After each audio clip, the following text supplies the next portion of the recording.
Danajon. Xudojon. Yo, astagfirullah, Xudoki. Kelinglar qani?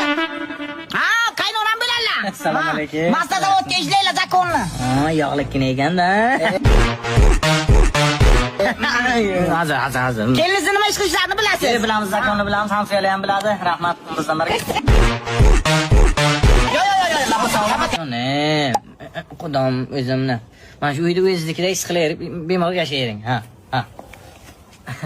Ha, bir 200. Ya, 100 ishlagandan keyin 100 olasan. Meniki 500 bo'lsa, seniki 100 man. Cho'tabiznikilar bir to'p qo'yib pullar. Masla zavod. Masla zavod zakonda. Shuncha kuchrak bo'lib ichimiz qizga $100 berdik, tualet kirdi, qornim og'ridi deb chiqmadi. Ittalab telefonni kreditidan telefon bo'libdi-da. Bundan ham battar bo'lagan kunlaring kelyapti sana. Halkash o'zi o'ylana shunday. Xotining nima qo'shdi? Xo'p, bilmasam, tualet bo'lib kelargan. Men sizdir kelaman. Bala. Kecha masachi $500 ga uxlatib ketdi, maslahat kelaman. Xudong nima qo'shdi? Bilmasak. Bilmaymiz.